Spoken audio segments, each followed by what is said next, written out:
Hello and welcome everyone to Science is the New Religion with Michael in Germany. And today we are getting into some interesting territory having to do with South America. Welcome, Michael. Yes, hello, Brett. This session is called The Ring of Fire. There once was a song of Johnny Cash. I do not know if 1963 is correct, but I will enlarge it a little bit. I fell into a burning ring of fire. I went down, down, down, and the flames went higher, and it burns, burns, burns, the ring of fire. What could it be then, the ring of fire? Any idea? Oh, you could just replace ring with lake? Yes, sort of. It's not really a good biblical place to be, I don't think. No, I don't think so, because fire usually has been seen as destructive. Yeah. No. And so the corona, a ring of fire, yeah. Yeah. One ring to bring them out, and in the darkness to bind them. Oh, excuse me. Shall I wait? Nope, all's good. Okay. Because the ring always, circular things always means being made of God, because that the ring are actually the formula for the circumference diameter, also the number pi is being to seen infinite. So it's God-like. Only God can create a perfect circle, I guess. So this is the ring of fire. No, it isn't. It's just a ring here, which shall bind anybody. Because you see that if you put a ring on your finger, you've been bound to your loved one, usually, or to your wife, husband, whatsoever. But this is a ring of fire. And interesting enough, that ring has been destroyed in a lake of fire in that movie, Lord of the Rings, in the end, to free all the people. And it melted. And therefore the one eye of the Sauron, of the Horned One, the Horned God, not Cape Horn, no? This is not South America at this moment. This is the fictional place of the Jesuit J.R. Tolkien, the Lord of the Rings, with the one eye symbol. Now it's been destroyed here, almost destroyed, and this is the Mountain of Doom. This is where the ring has been destroyed, in that lake of fire. But there's more to it, because also he's got an army of dragons. So I thought, okay, that would be quite interesting start of that session maybe. Huh? All these dragons here. But how about this? And you know where that is? Oh, the Ocean of Peace? Yes, the Pacific Ocean, the Ocean of Peace, which means that the dragon, or the relief of the dragon, or whatever you would like to come up with, is having with the heads here and with his left wing here, okay, or with his wings here. And this is called the Ring of Fire. A ring of fire. The Pacific is ringed by many volcanoes and oceanic trenches. This map does not show the Cascadia subduction zone along part of the west coast of North America, whose trench is completely buried in sediments, but the Ring of Fire is a ring of earthquakes. And they will come up with the explanation and tell you that is about the tectonic plates, that they are moving. And they are just causing then friction and all this stuff. But the amount of active volcanoes here is immense, both in East Asia as well as in North America, as well as in Middle America, and as well as in South America. So that is called the Ring of Fire. Fire because of volcanoes.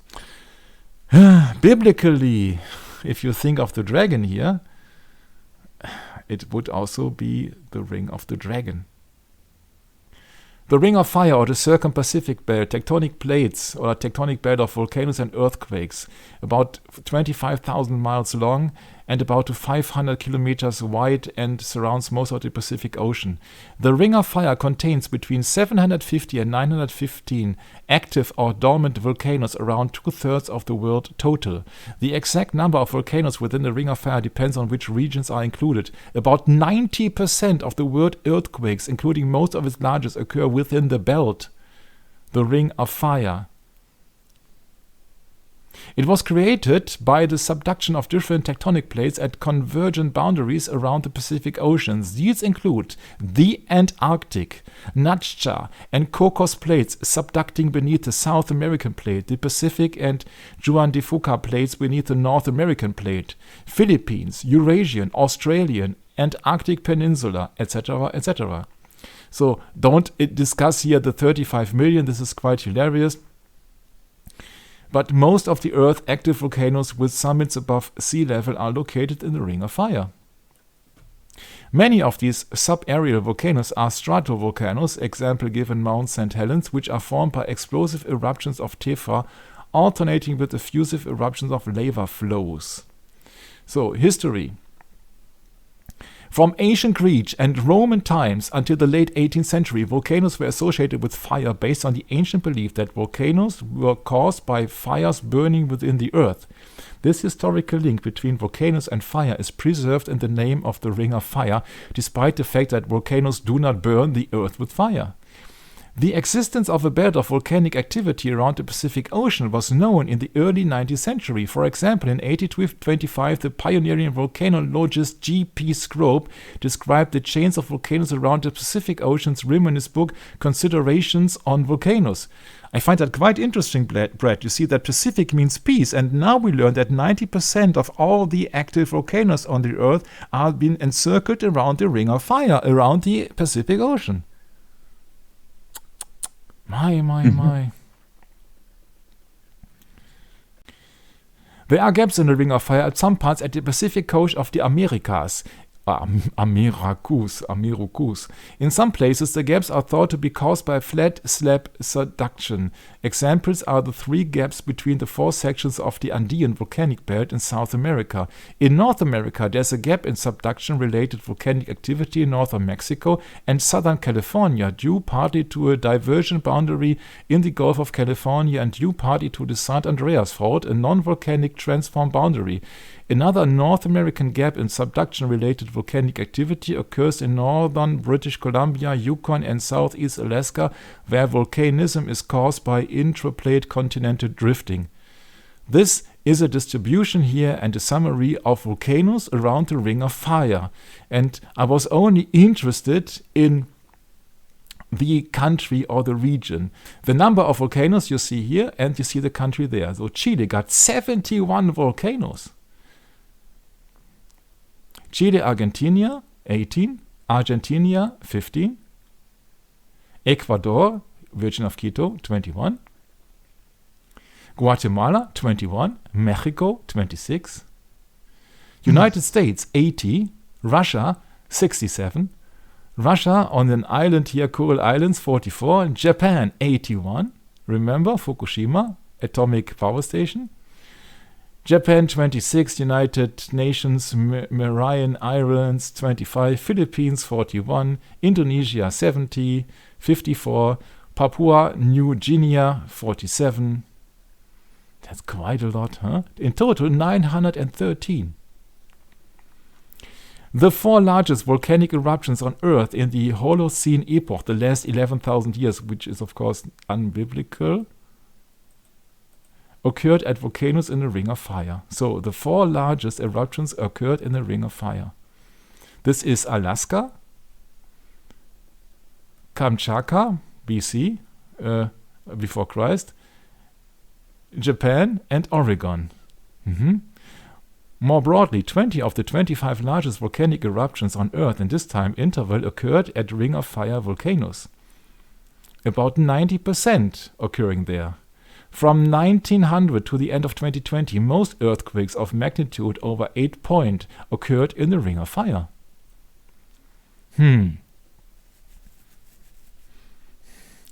Including Deception Island. Does it ring a bell? Some geologists include the volcanoes of the South Shetland Islands of the northern tip of the Antarctic Peninsula as part of the Ring of Fire. Who wonders, I guess. These volcanoes, example given Deception Island, are due to rifting in the Bransfield Back Arc Basin and blah la la la la. This is not that interesting. Interesting is it includes Antarctica. Chile, 2008 eruption. please. So I guess it's quite impressive here, huh? If there's an eruption of a volcano in your country. Yes. Mm-hmm. Mm-hmm. Yes, it is. Also Ecuador, remember, Virgin of Quito. And Peru also, there's big things going on in Peru. Ecuador, 1999. It is the second highest summit in the country, reaching a height of 5,900 feet, 5,897 meters. Since 1738, the volcano of Cotopaxi has erupted more than 50 times, resulting in the creation of numerous valleys formed by mud flows around the volcano. In October 1999, Pichinina volcano erupted in Quito. Remember, Virgin of Quito, and covered the city with several inches of ash. Colombia, crater of volcano in Costa Rica, 2004, Central America. 2003, Guatemala. The 1980 eruption of Mount St. Helens was the most significant to occur in the contiguous 48 United States in recorded history. Alaska is known for its seismic and volcanic activity, holding the record for the second largest earthquake in the world, the Good Friday earthquake. How fitting, huh? So Alaska as well. Japan. About 10% of the world's active volcanoes are found in Japan, which lies in a zone of extreme crustal instability. So also in Ecuador there are several volcanoes and also one very, very prominent one. Okay, so then let's look it up. A stratovolcano in the island of New Britain in Papua New Guinea. Remember? This is also a country in Asia close to the equator.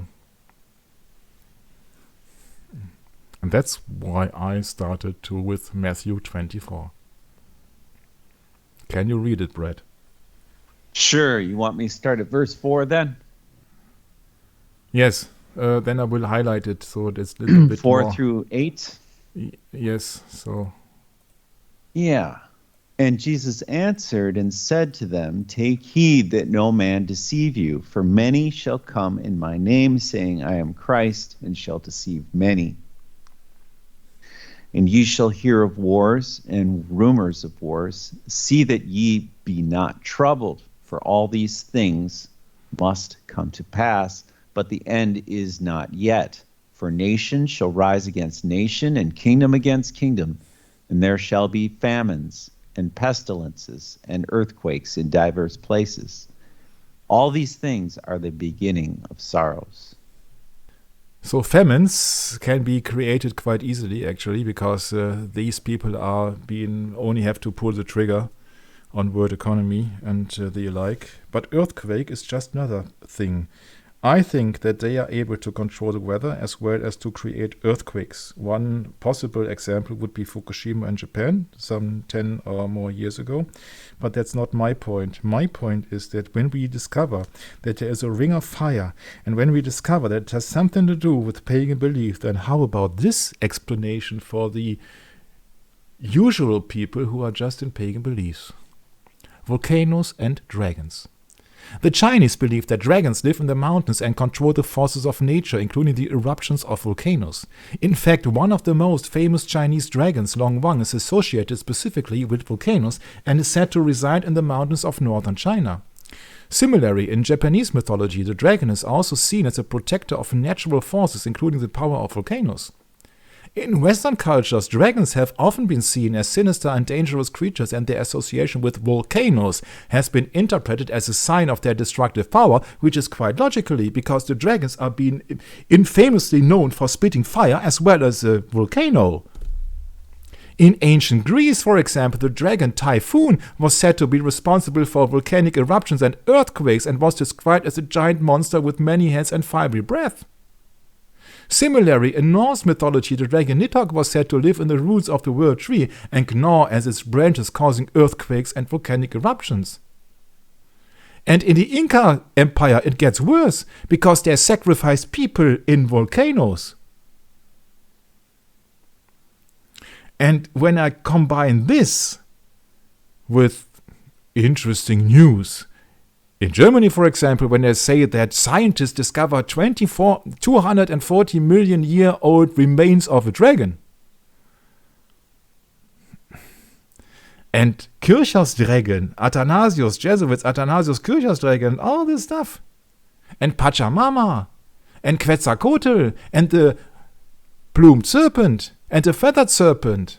Then I would think that the earthquakes which shall occur according to the Bible, according to Matthew 24, will be interpreted by the usual people of at least South America, Latin America, Middle America, and China and Japan. That the dragon has now been awoken, right, Brett? I guess so. So that's what I mean, that if you try to explain the Bible only in a spiritual way, you are correct what happens in the spiritual world, but the majority of people will interpret it quite differently because they have been trained to believe in all these old myths. Right. Very important, Michael. Yeah. So serpent dragon. Yeah. So when you know now that volcanoes have been seen similar as the habitations of dragons, and you know that the feathered serpent is a dragon actually, then you know what they will believe. Serpent dragon of all religions. They will believe that now Quetzalcoatl has come back, Brad. Yes. The Ryuin, or the dragon god, which in some traditions is equivalent to Oba Tatsumi, was the tutelary deity of the sea in Japanese mythology. Aha, so their dragon, or their plumed serpent, lives in the sea. In many versions, Ryuin had the ability to transform into a human shape. Many believed the god had knowledge on medicine. You science and Medici learning and Medici. Huh? And many considered him as the bringer of rain and thunder. Ryuin is also the patron god of several family groups. The Japanese dragon, or this Japanese dragon, symbolizing the power of the ocean, had a large mouth. He is considered a good god and patron of Japan, since the Japanese population has for millennia lived off the bounty of the sea. He is also credited with the challenge of a hurricane which sank the Mongolian flotilla sent by Kublai Khan. Ruyan lived in Ruigoro, his palace under the sea, built out of red and white coral, from where he controlled the tides with magical tide jewels. Sea turtles, fish, jellyfish, snakes, other sea creatures are often seen as Ryuin's servants. My, what have we created in this world for a mess of mythology? You see, even the last emperor, or the last king, so to speak, of the Amaru people in Peru had the name of the shining serpent, the royal serpent, shining Amaru, which means snake being. The Chinese dragon of hidden treasures and an underworld dragon which guards buried treasure, both natural and man-made. Volcanoes are said to form when these dragons burst out of the ground to report to heaven. So, in any way, shape or form, the dragon will be worshipped.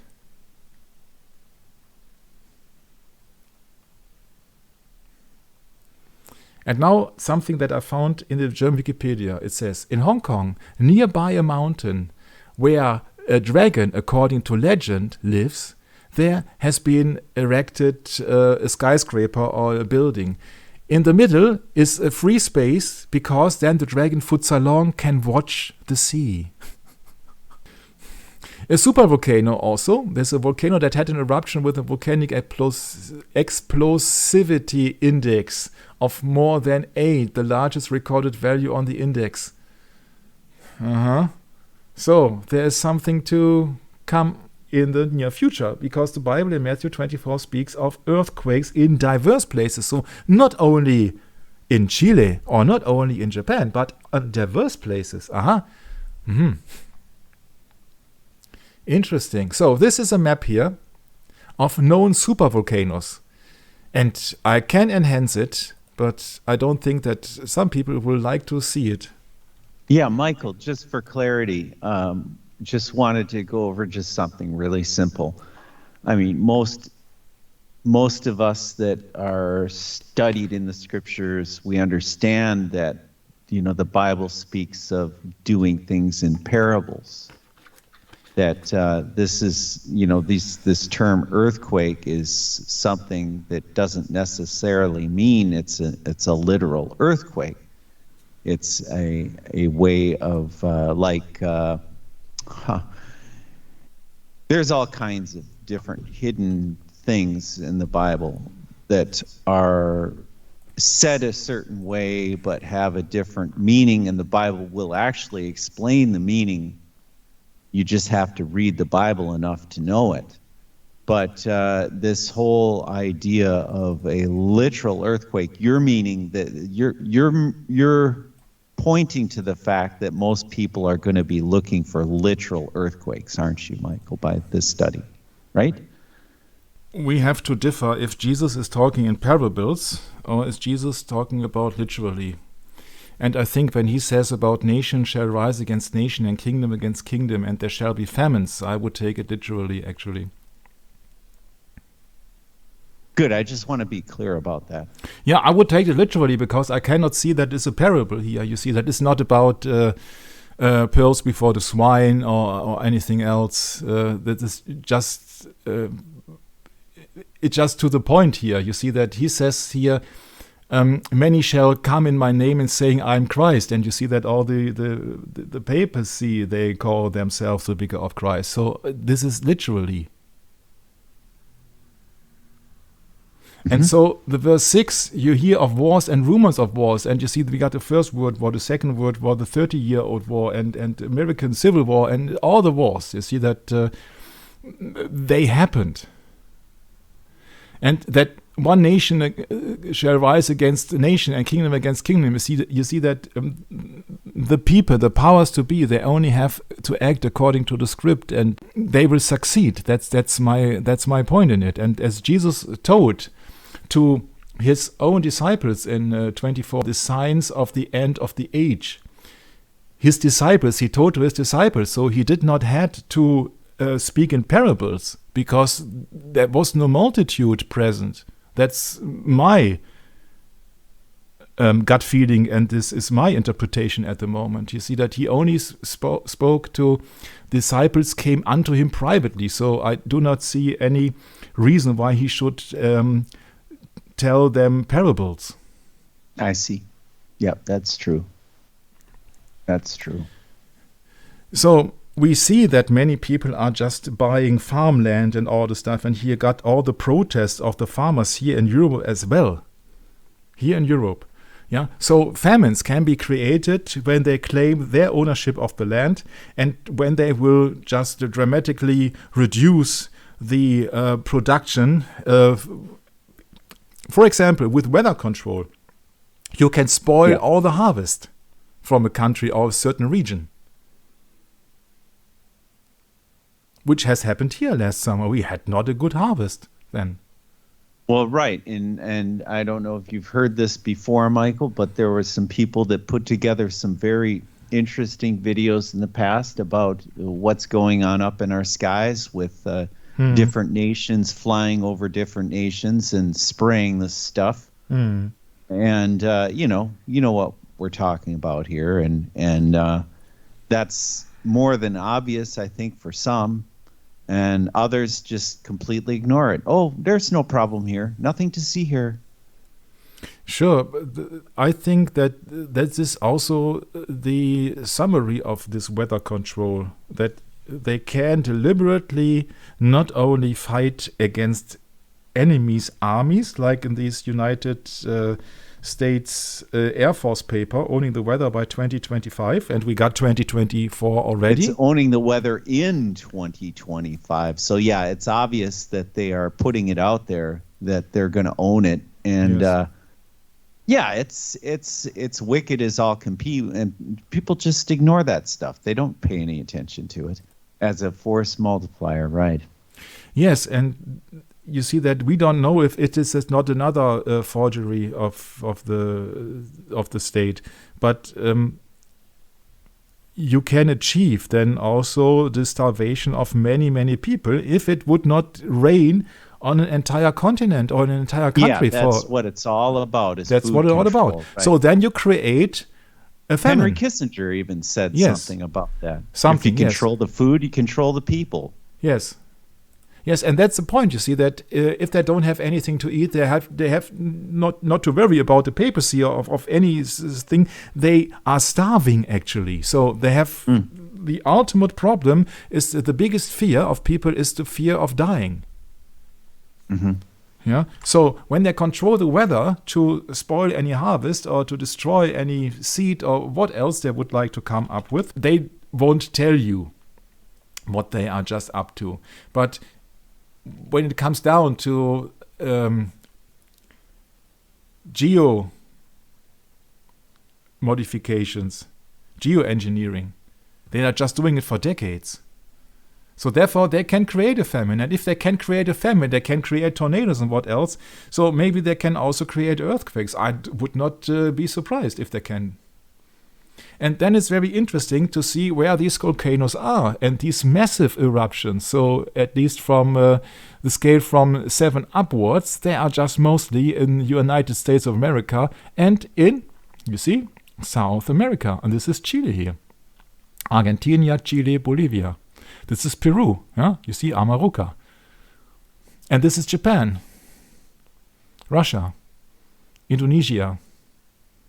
Yeah. So this is what would be my lucky guess. And it's not a guess, it's actually my common sense tells me that if they just put out something, they will put out something which would really have an effect. So this would be my lucky guess.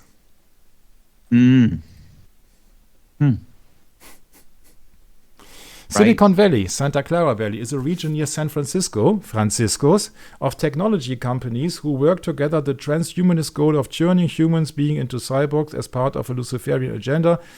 Or, let's say it more likely, do as thou wilt, or to say it in broad terms, just introducing the digital age. Either you're in, it's 1, or either you're out and it's 0.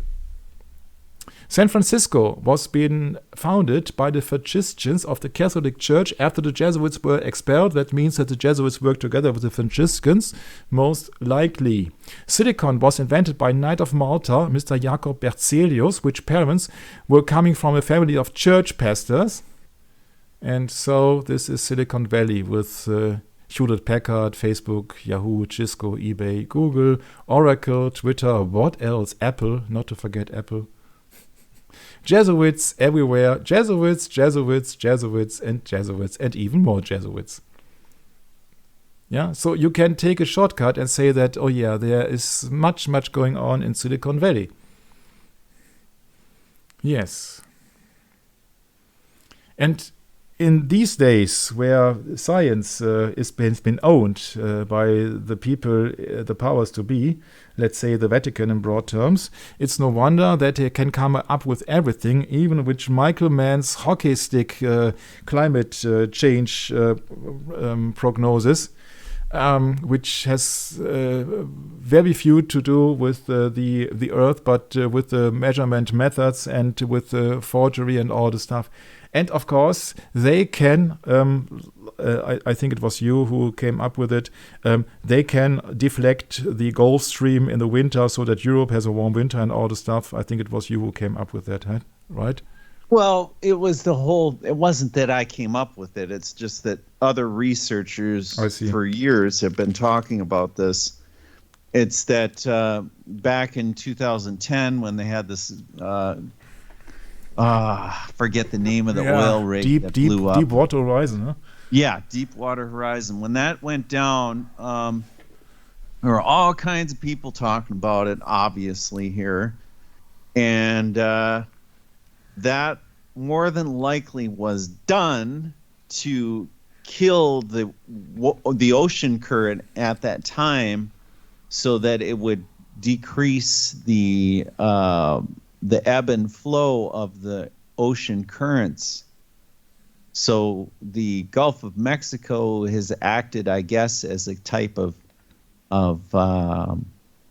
place for the cool water to cycle from the north to the south and act as some kind of regulator. I don't know. I don't understand it, but that's what was said about it. So it was done to kill the regulator, supposedly. And that has also dramatically affected our weather. Yeah. So. And so you can create things that everybody will come up with and say that you see we got no winter, so climate change is real. Right, yeah? Exactly. But there we go. They claim that climate change is man-made, but they don't tell you that there are just only a few men who are being responsible for this, and not the average guy with his CO2 emission. Yeah. So that's what they don't tell you. So man-made climate change could be real.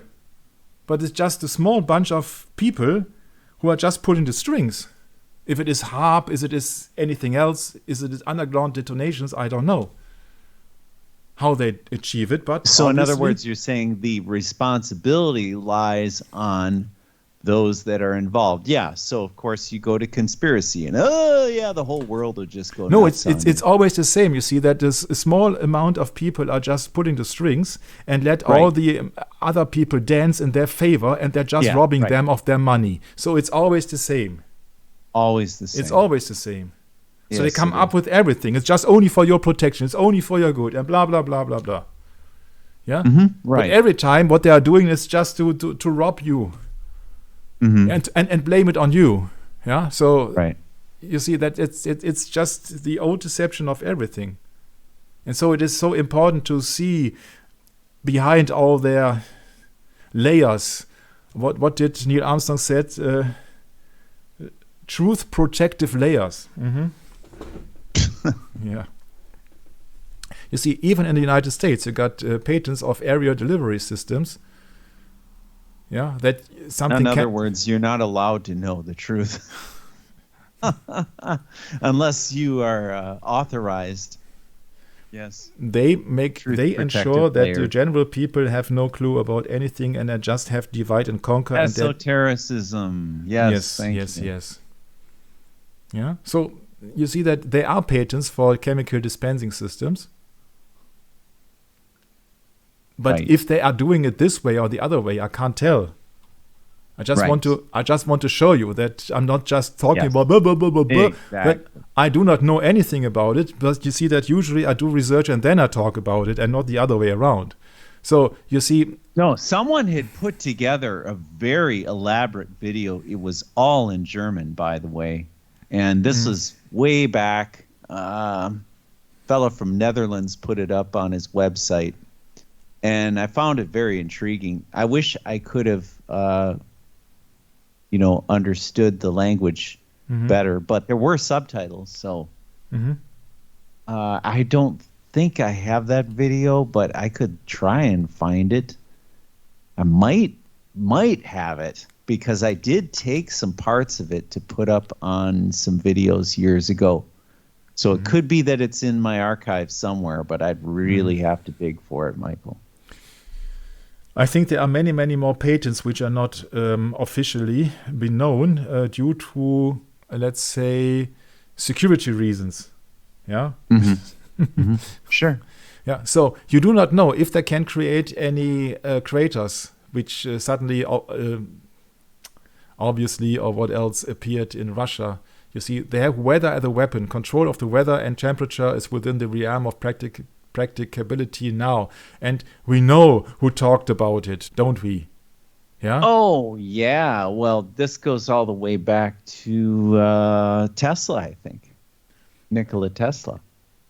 Yeah, you see, but the thing is that it's all about secret societies, and actually one of the first open quotes that I heard was about President Kennedy and Lyndon B. Johnson. And I have that interview, and if I find it, I will insert it here. Yeah, it's a socialism. Huh? Ask not what your country can do for you, ask what you can do for your country. This is socialism or communism, actually. It lays the predicate and the foundation for the development of a weather satellite that will permit man to determine the world's cloud layer and ultimately to control the weather, and he who controls the weather will control the world. Mr. President, honored delegates, ladies and gentlemen, we shall propose further cooperative efforts between all the nations in weather prediction and eventually in weather control. We shall propose, finally, a global systems of communication satellites linking the whole world in telegraph and telephone and radio and television. The day need not be far away when such a system will televise the proceedings of this body to every corner of the world for the benefit of peace. Global communication and weather control in the 1960s, JFK and Lyndon Johnson. So you see that the more I get into it, the more I believe that JFK and Lyndon B. Johnson are just two sides of one coin. Mm-hmm. It's just a bad Jesuit and a good Jesuit, but they're all Jesuits. Right. Sure. Yeah, so that's why I do not believe in the assassination anymore. Nowhere near, nowhere. Because now when I really compare what John F. Kennedy said here and what Lyndon B. Johnson said, the control of the weather, they said similar things. So even JFK wanted to control the weather, and he came up with the moon landing and all the stuff. You see that? Sorry, but he's just a puppet, in my humble opinion. It's just a puppet. When I go back to the secret intelligence service, MI6, Military Intelligence 6, with the unicorn and the lion, Great Britain, you see, it's all coming down out of intelligence. John Dee and Walsingham and Queen Elizabeth and all this stuff. It just all comes down to it. You see that because the politicians, they don't tell you the truth, actually. When President Bush has been asked, he said, politics, I mean, this is, if you close your eyes and listen carefully to what you just said, it sounds like a year 2000 all over again. On Yale's Skull and Bones Society, Tim Russert asked Mr. President Bush, you were both in Skull and Bones, the secret society, and President Bush said, it's so secret we can talk about it. Yeah, you see that your presidents and your politicians, they don't tell you the truth. They're doing things in secret. And they tell that they can't talk about it because it's secret what they are doing. Well, we know that from Psalms chapter 2 that these guys are all in it. Sure, we do. There's no exceptions. Sure, we do. Yeah. So no wonder you see that you got always scarlet women all around the earth.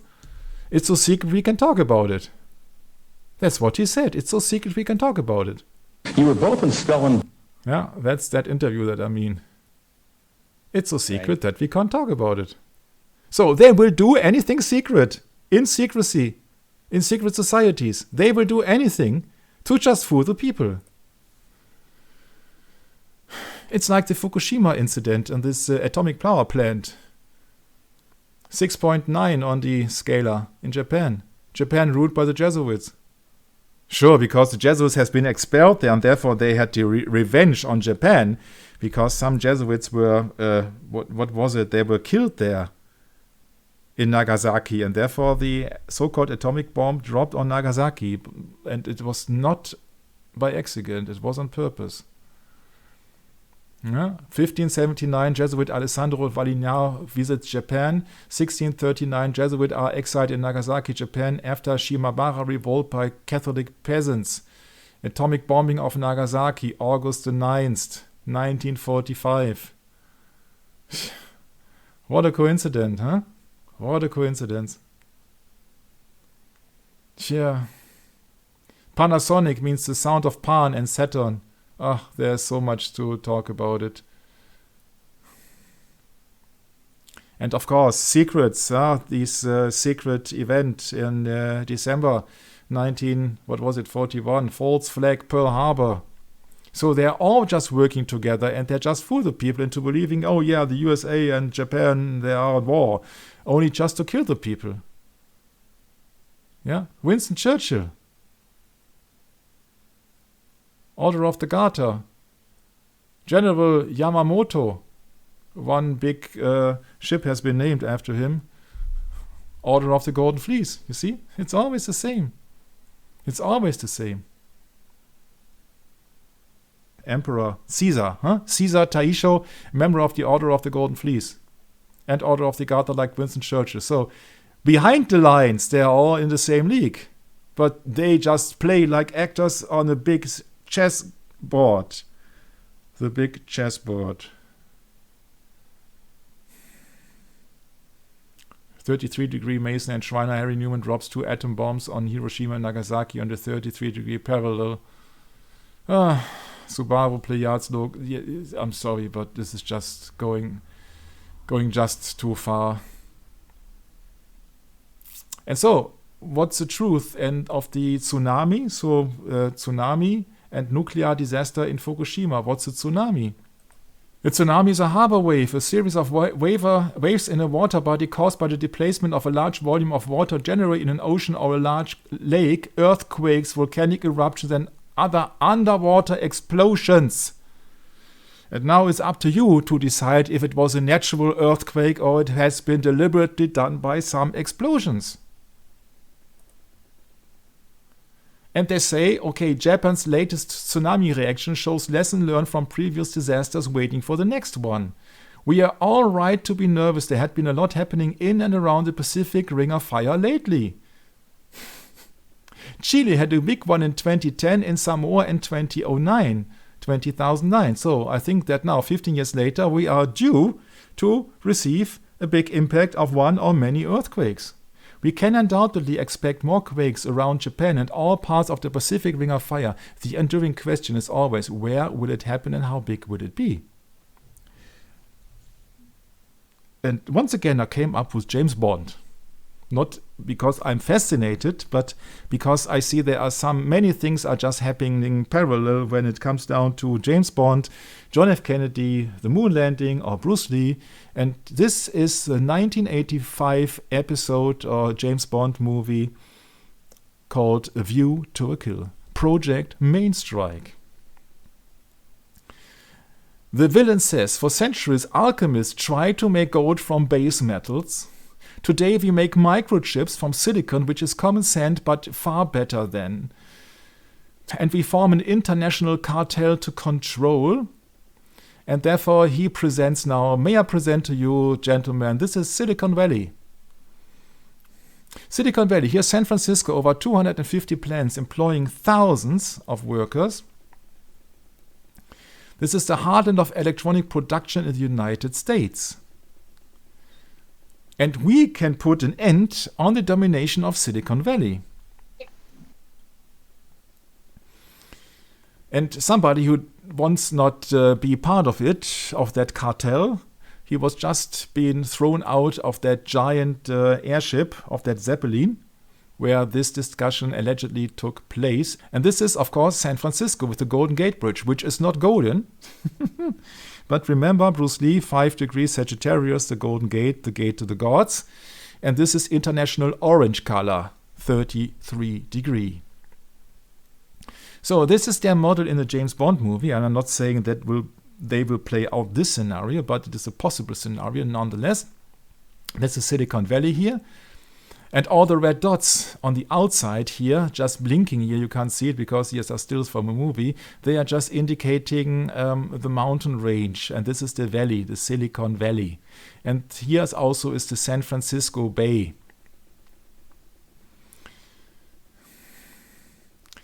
Once again, this is the St. Andrew Fault, which means this is the Holy Andrew Fault, right? May I remind you to the Amazonian Synod of Pope Francis and Pachamama. Pachamama is a goddess revered by the indigenous people of the Andes. In Inca mythology, she is an Earth Mother type goddess and a fertility goddess who presides over planting and harvesting, embodies the mountains, and causes earthquakes. This is just one hypothesis, of course. I can't prove it. What they are doing there in that fictional movie, James Bond, you know that is a Freemason company. What they are doing there is they plant a bomb device near the St. Andrew Fault in San Francisco, of course, to just blow up the entire valley and then to totally destroy Silicon Valley when it comes down to the domination of electronic chips and all these steerings, control mechanism for army and civilian use. And now James Bond discovers that model and says, oh, this is what they are just going to do.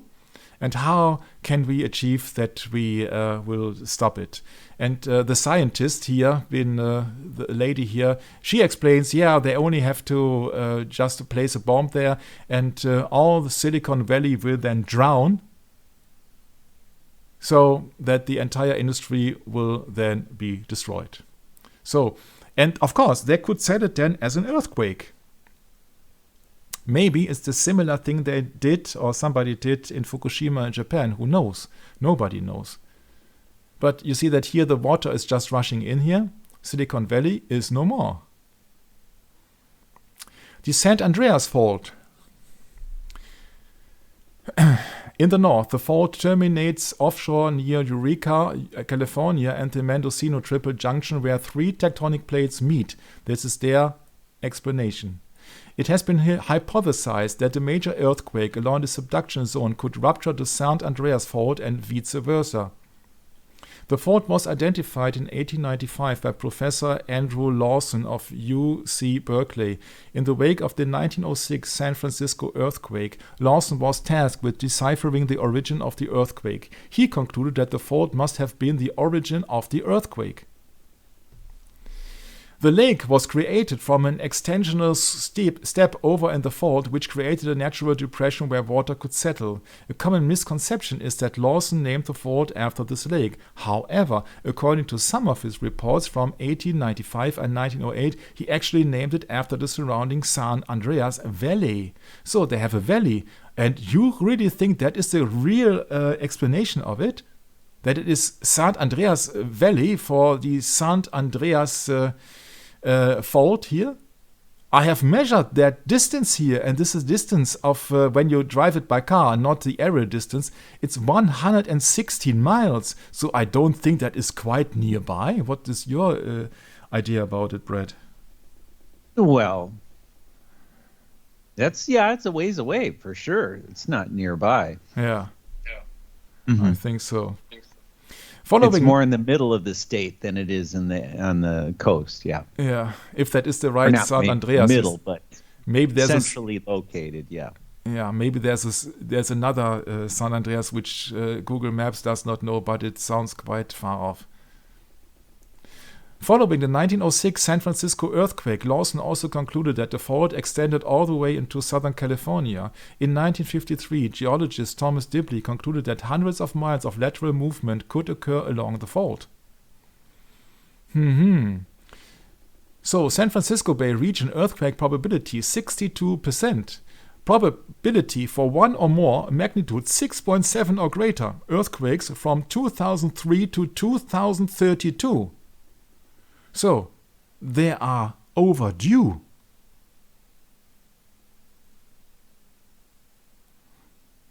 That means that according at least to that statistics here, an earthquake should occur in the next years. According to their science, of course. A map displaying each of the 7 major faults in the San Francisco Bay Area and the probability of a magnitude 6.7 earthquake or higher occurring on each fault between 2003 and 2032.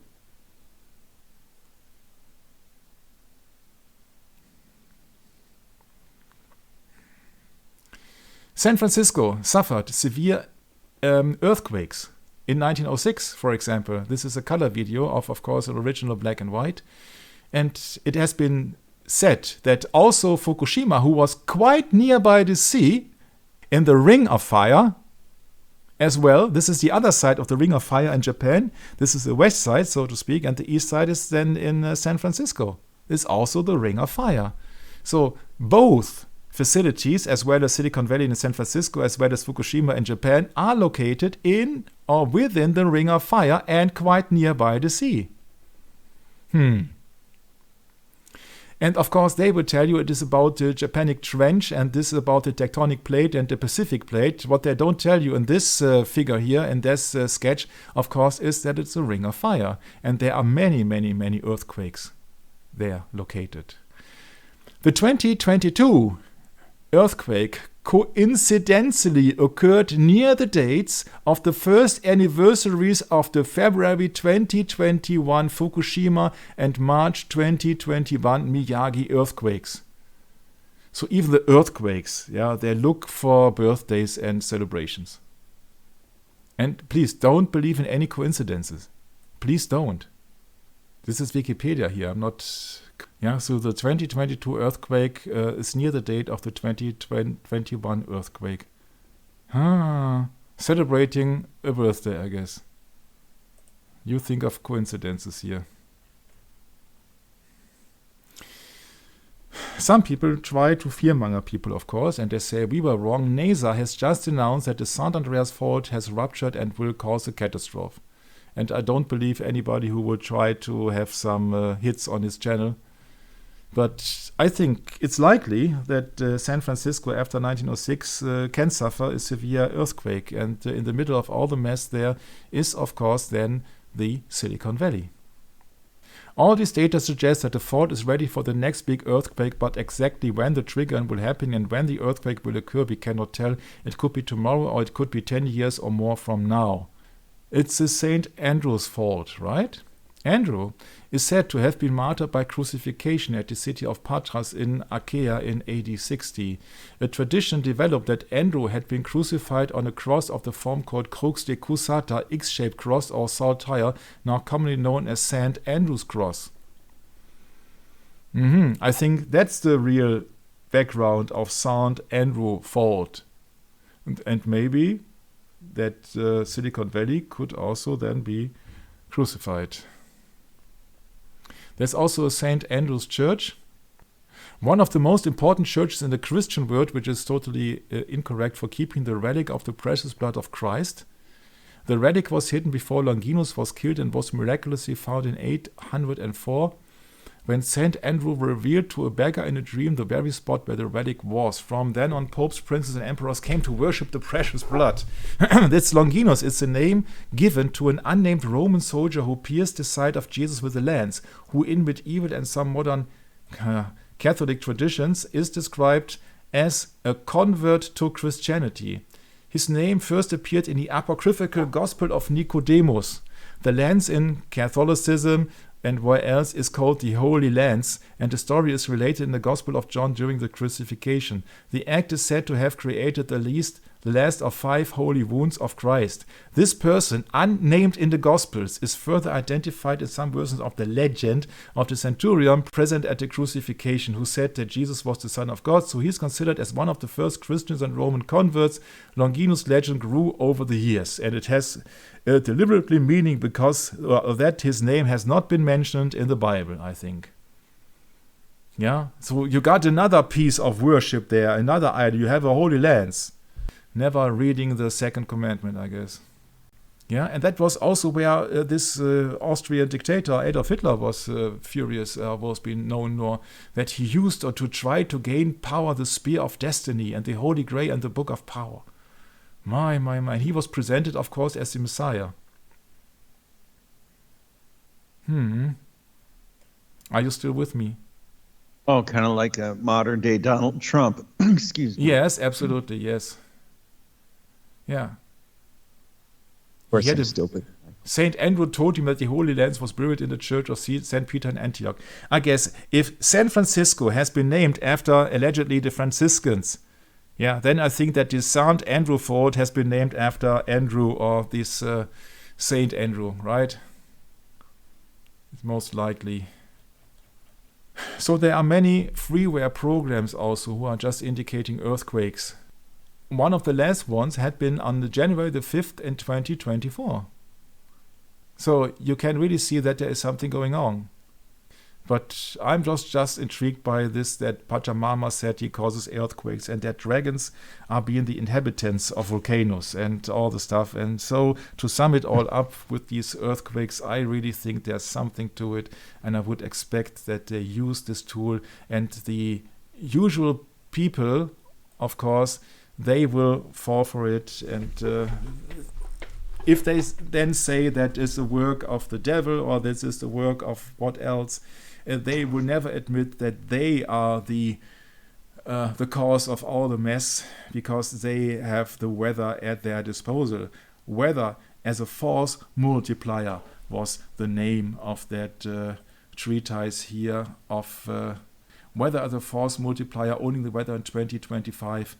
Research paper presented to the Air Force 2025 from August 1996. I got a question. I think that Michael, that document, wasn't that put out, I think, in the 90s, or was it early 2000s? 96 it has been mentioned here. That's the origin 96, of the document. yes. Okay, thank you. But you don't know if that is an authentic paper or it is just misinformation or just, you don't know, you see? What you know is that you see that even in Russia, they had also, since decades, they have the tools to get a sunny day in Moscow.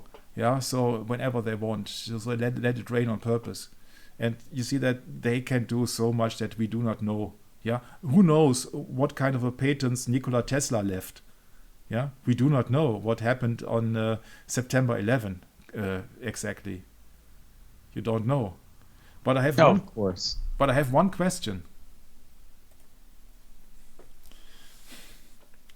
If this is just a hypothesis, I know this is maybe a strange session to some people.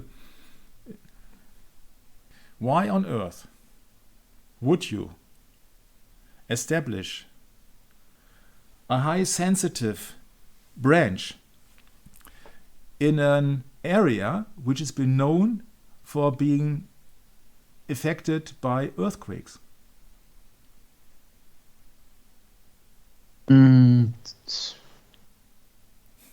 Well, this might sound ridiculous, but so you can destroy it when you need to.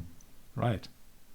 You see, when you really think of common sense, and that's what I appreciate, to work with people with common sense.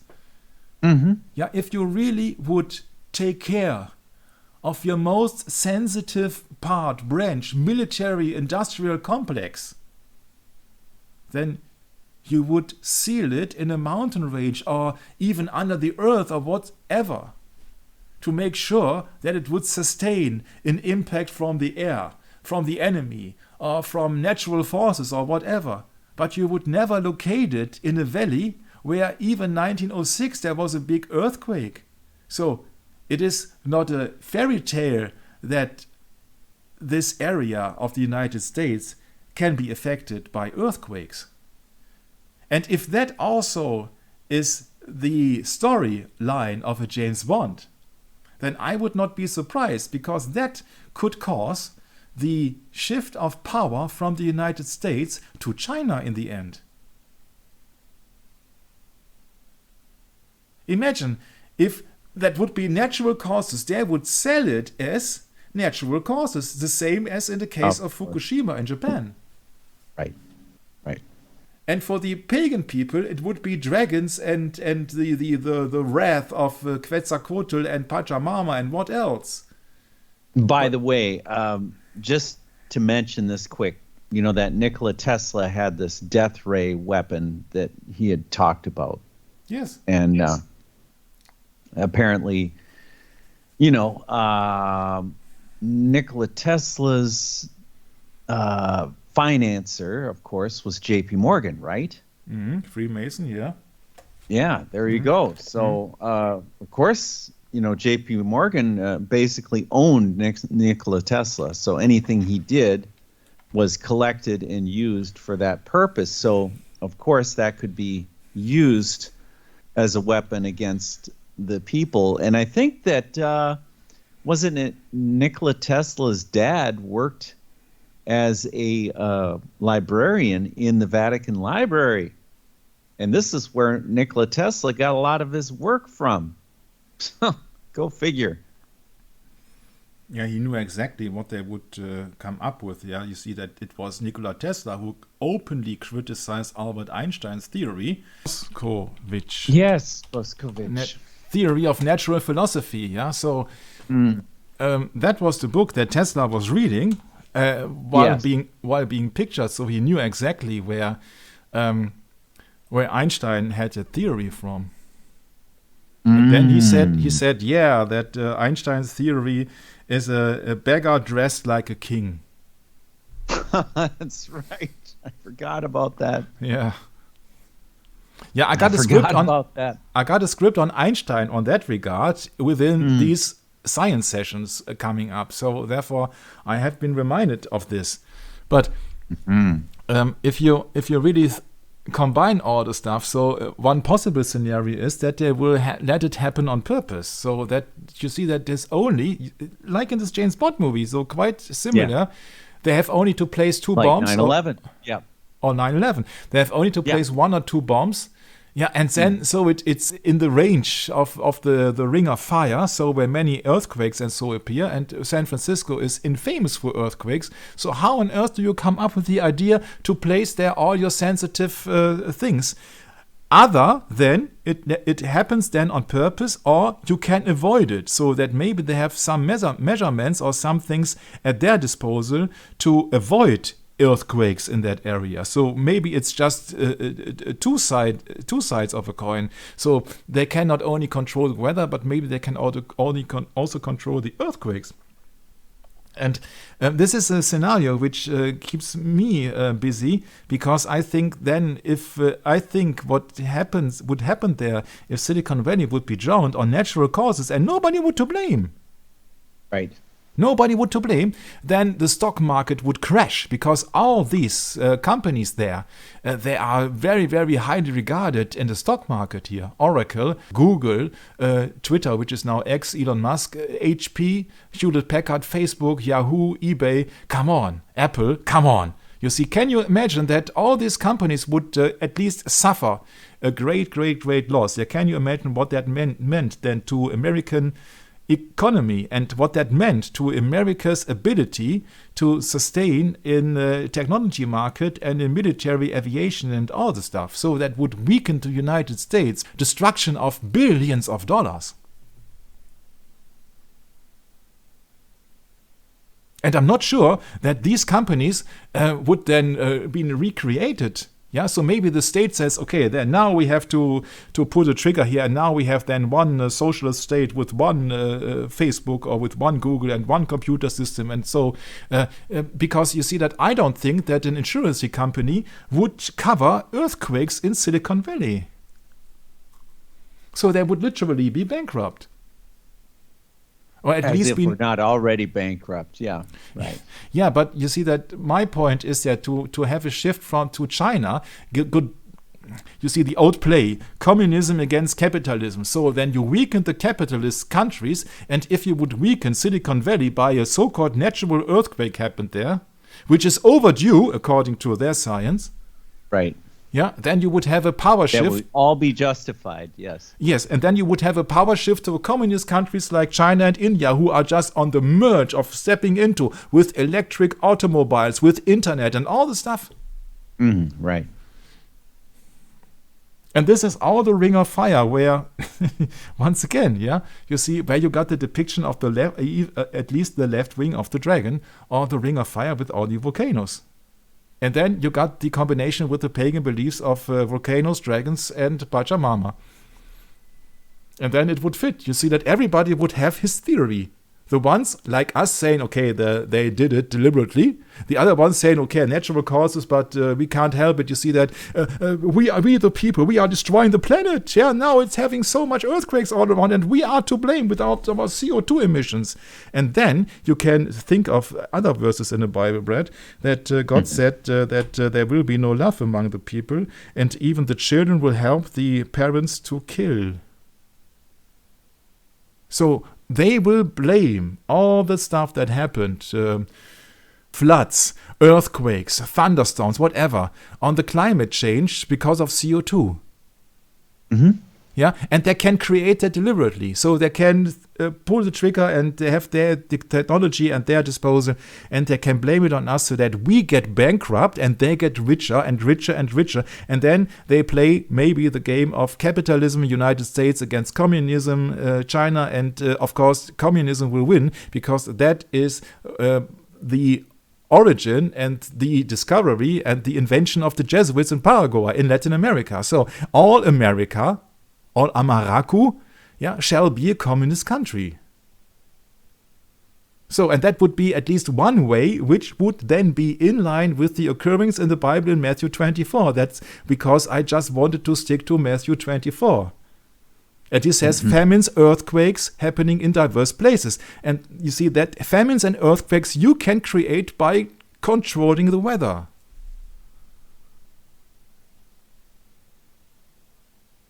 And that is just one possible scenario, and that would line up with anything else that I see here.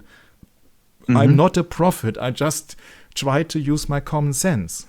But it makes no sense to let it happen here in an area which has been known for earthquakes. Come on, that does not make any sense. At least you have some foreknowledge, like in the case of the World Trade Center. And if you don't like to think this, okay, it's just up to you. You don't have to fear, because God is always in control. But think of it another way. The Twin Towers only stood for 30 years. So they knew what would happen to them before they have even built it.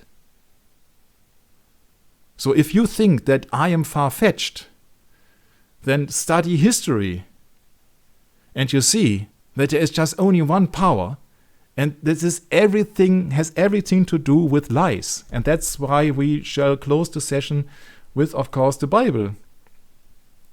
And in that regard, of course, first of all, of the reminder here of Matthew 24, because that what kept me busy the entire months here for these sessions here, because I said to myself, okay, famines, there shall be famines. So war, nation shall rise against nation. So that is just happening everywhere. Yeah. So we have war in Yemen, where nobody talks about. We have so-called war in Ukraine.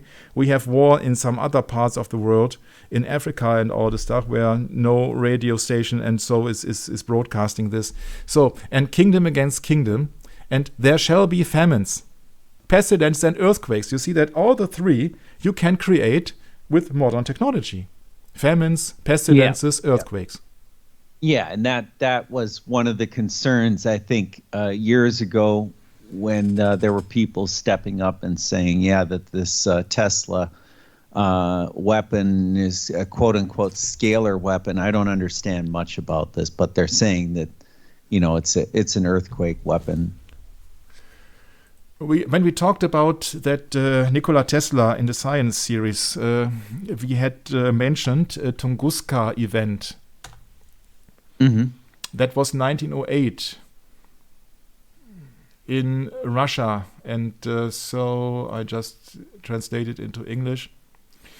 It was a 3 to 5 megaton explosion that occurred near the Podkamennaya Tunguska River in Russia in the morning of the 13th June of 1908. Yeah, the explosion flattened an estimated 80 million trees over an area of 830 square miles. That is huge. That is more than huge. Yeah, right. Right, that is so, and they explain it that it was a meteor airburst, the attribution generally attributed to a meteor airburst, the atmospheric explosion of a stony asteroid. Burst, yes, of course. Yes. Got it.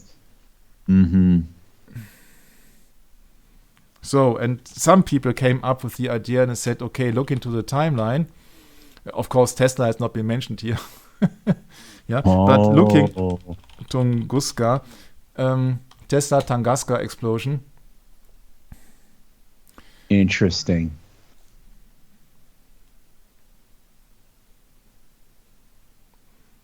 You see, we don't know, and we do not want to bear false witness. But just what I tell you, 1908 is just a very interesting timeline, because it was then when Nikola Tesla was already in the United States in 1908. I see. Yeah, so... Oh, there's quite a leap here, huh? No, somebody did not want to provide us with all the stuff. Timeline, Tesla universe, let's look it up. 1856.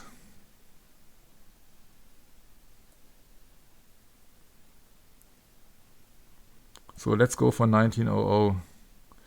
Tesla leaves Colorado Springs, so he was already in the United States.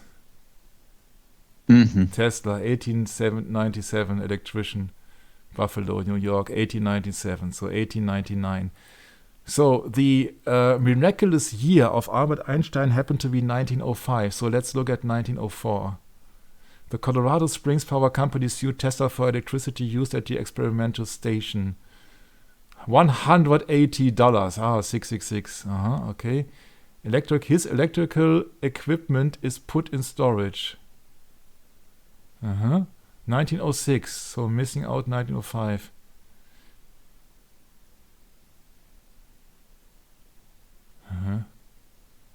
A good friend of Tesla had been shot and killed while attending the opening of Madison Square Garden's roof show in that building he had designed.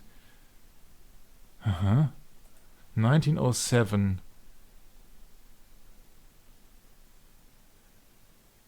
In an article entitled Tesla's Tidal Wave to Make War Impossible from English Mechanic and Word of Science, Tesla states his magnifying transmitter has obtained rates of 25 million horsepower.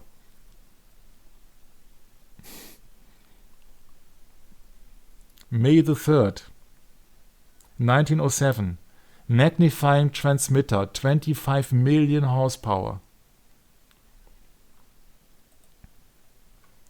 13th of June, 1908.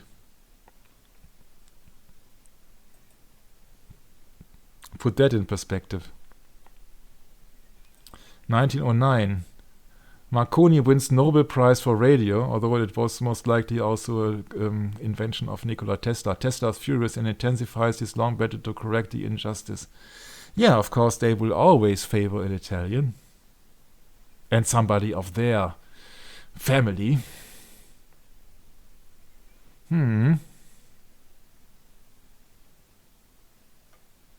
What I want to know is when they destroyed his tower. Oh, Wardenclyffe, yeah. I think we are close to this. Or maybe they did not... Tesla receives Edison Medal, 1918. No, it has long been destroyed. So nobody tells us the entire history. But what I found quite interesting was 1904. Or 1907, sorry, 1907. John Jacob Astor, you mentioned the Titanic, huh? Titanic, yeah. Yeah. Right. Was Tesla's wealthiest and most generous investor. He invested $100,000 in 1899 for Tesla to, as he understood it, further develop and produce a new lighting system. Tesla instead used the money to fund his Colorado Springs experiments. Mr. Astor was understandably unhappy with Tesla's deception and avoided him for several years. They did later reconcile and work together on aircraft and propulsion system in 1908.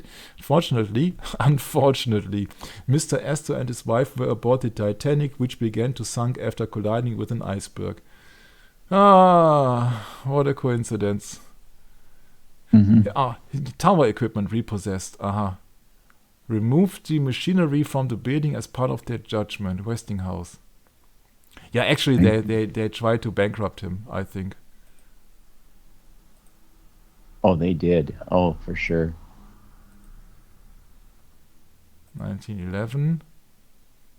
Steam test, 1910.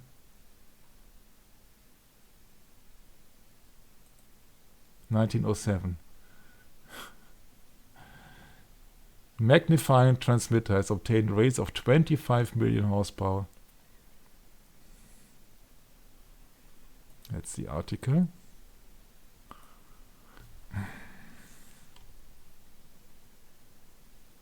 Try to enhance it. I think that's okay. Just let us have a look. Why I can't scroll here, I'm sorry. So this is the maximum number that I can provide. Otherwise stated, 25 million tons, that is 860 billion feet of water, could be raised 1 feet or a smaller quantity to a correspondingly greater elevation. The height and length of the wave will be determined by the depth at which the disturbance originated. Come on, the disturbance originated. Interesting, huh? Yes. Already When was this published again? Yeah, I think it's 1907. Wow. Mm-hmm. Oh, interesting, isn't it? Mm-hmm. Yeah, so keep in mind the Tunguska event that has been in June 1908, so 1 year later. And it's not only Nikola Tesla who is just The an entire inventor. potential energy of the explosive will thus be 66 million foot tons. It says in that paragraph, consider now the quantity and energy. It's on the right side. Yeah. You see it? Isn't that here. something? Yeah. Yeah, exactly. Mm-hmm. Exactly. I zoomed in on it, by the way. Thank you for zooming in. Yeah. Okay, but my point is that I think it's not far-fetched to imagine that they can create earthquakes and turbulences in the sea and all the stuff. So they can create their sea beast. Yeah, look at this. How the enemy will be engulfed.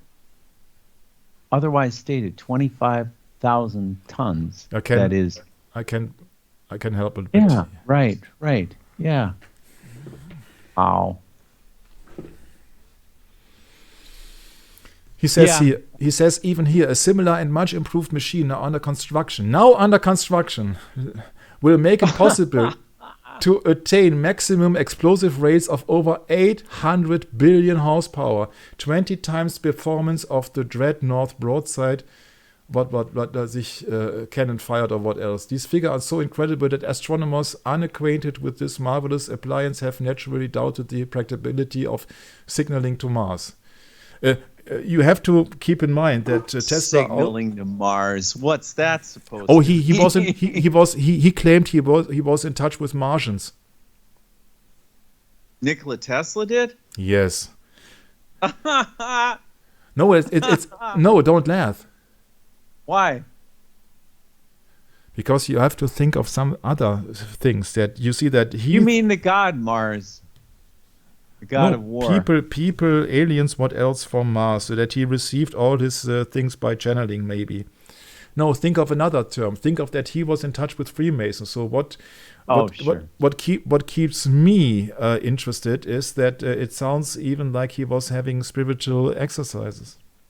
Oh, yep. Being brainwashed. That's why I think that all these you see that. What a strange realm that is. Ugh. Go ahead. Sorry. The common ground, you see that when I read that book of Carey Mullis, Dancing Naked in the Minefield, he wrote on page 4 that he discovered then the PCR multiplication method, which is not a test. And he said, yes, DNA, the big one. And he says in that, on page 4, I don't have it now at my disposal, but on page 4, he said that he discovered it not in a laboratory, but when he was driving, I think it was his Honda car, together with his sleeping girlfriend. You see, these scientists think they come up with this on their own, just by accident. I don't think so. I think that the evil forces, they choose somebody and said, okay, now it's time that they pull this trigger. Now it's time that he got this invention. And the people, they think they did it on their own, but it's just inspiration means you've been inspired by a spirit. And so therefore, when Nikola Tesla said he has invented something such gigantic to blow up everything, you see that what he actually is doing, describing here, is just for peace. That he wants to create something, but of course they can use it for evil terms. And if you think about here transmitting max explosive rates, I think that's just more negative than positive. So therefore, they will also use Nikola Tesla, and people think then that Tesla or anybody else is the big genius, but maybe he's the best. He's the one who was in the closest contact to evil spirits, that they used him as a medium, as a tool for all these creations or all these scientific explorations and marvels and all the stuff. I don't think that this is the people who are doing this. I think that the good side as well as the good side is using people to communicate and to achieve their goals. I don't think that it's me who's just come up with all the stuff. I think it says right in Scripture that, how does it say that he made all things for his purpose? So everything in the end is under God's will, even when Satan does things. Yes. That's the way I understand it.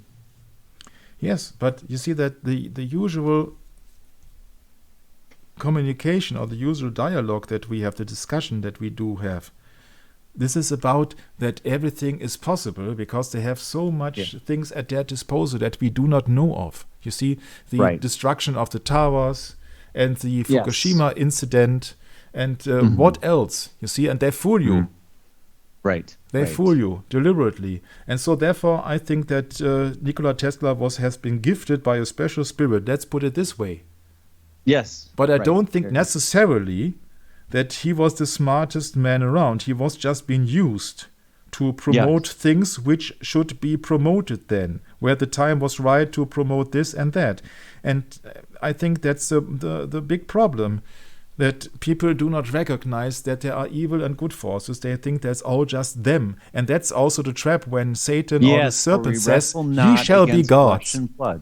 We wrestle not against flesh and blood, but against principalities, against powers, against spiritual wickedness in high places. Yes. And therefore, don't strive to be so clever, don't strive to have big fortunes and to make it in this world, because then you will fall for all these evil spirits deceiving you. Out of a sudden comes a big, huge investment, a great job, and out of a sudden comes a great-looking, good-looking partner and all the stuff, and all this distracts you from studying the Word of God. In most cases, at least. It's just a question, what do you keep busy with your entire life? Literally knocking on heaven's door after 70, 80, 90 years?